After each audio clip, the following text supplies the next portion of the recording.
let's look at electronegativity and the idea behind polar bonds. And we'll focus on organic chemistry applications. So, because we're focusing on organic chemistry applications, I've only selected a few elements to show out of the periodic table on the electronegativity scale. This scale was developed based on bond strengths, and you may notice that boron is 2, and carbon is about 2.5, and nitrogen is about 3, and oxygen is about 3.5, and fluorine is about 4. That's not by accident. Pauling, when he was designing this scale based on bond strengths and everything, attempted to align it such that that would be about 2, 2.5, 3, 3.5, and 4. And so that's an easy way to kind of remember approximately what those are because that was the design.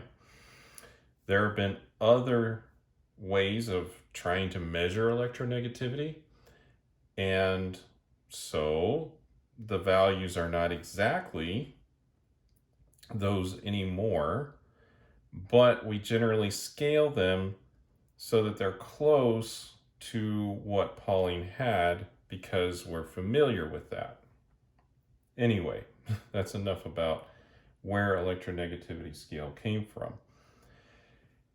Let's look at some of these elements. So we see carbon is at about 2.55, and if we have more electronegative elements such as fluorine, we have less electronegative elements such as lithium, and pretty close to it, hydrogen, some of those.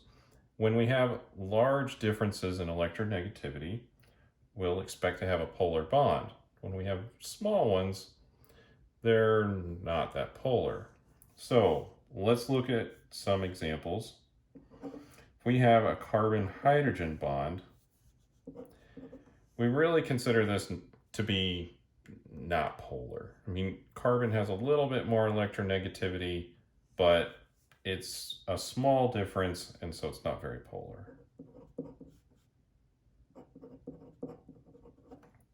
In contrast, we could look at the halogens, especially fluorine, and we can see this bond is quite polar. So this also means that a carbon-fluorine bond is significantly stronger than a carbon-hydrogen bond because of the way the electronegativity scale was developed, not the other way around. So this is a polar bond, but it's still covalent. We're still sharing electrons between these. So let's talk about some of the ways that we indicate that a bond is polar.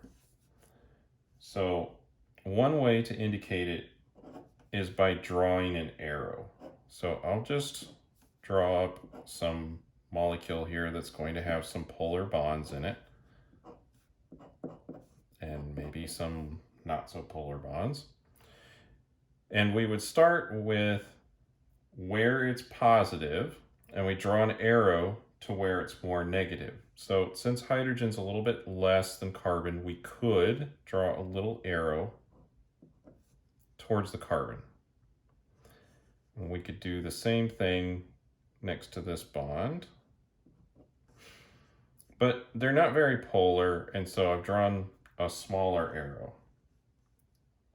Now here, chlorine is more electronegative than carbon, and so we would start from the carbon and draw the arrow towards the chlorine, and we put a little positive end over here because that's the area where it's more positive. And to finish it off, we can draw the arrow for fluorine. And fluorine is the most electronegative element that matters. Some would argue that depending on how you measure it, the noble gases could be more, but they don't bond to anything, so that doesn't matter really to people that are trying to look at molecules. And you'll notice I'm drawing a bigger arrow for the more polar bonds. Now, this is one way to indicate polarity of a bond. It gets a little cumbersome at times, and so there's another way to indicate polarity within a molecule, and that is to use the partial positive and partial negative symbols. So I'm just going to draw formaldehyde up, because this is a polar molecule. And the reactive part of this molecule is right here, this carbon and oxygen part. And the oxygen is more electronegative than the carbon, so it's going to pull electron density towards it. And so we'll say it has a partial negative charge on the oxygen, and the carbon will have a partial positive charge. And there's not enough difference between the carbon and hydrogen to really indicate something is there. And we don't see that in the reactivity as well. If this is going to be attacked, a negative charge could come in and attack this partial positive charge. That's an important concept to look at. We should be able to use our electronegativity values to locate where there are positive portions of a molecule and negative portions of a molecule.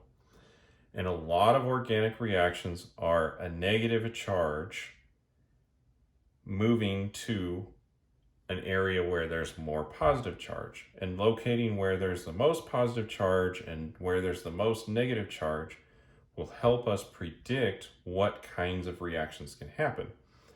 And so we'll kind of keep in mind some of these values. You don't have to really know them, super well. Just get a feel for where things are so that we can say, oh, well, that's going to be a positive charge, that's going to be a negative charge. That will help us in predicting reactions later. And with that, we'll see you in the next video.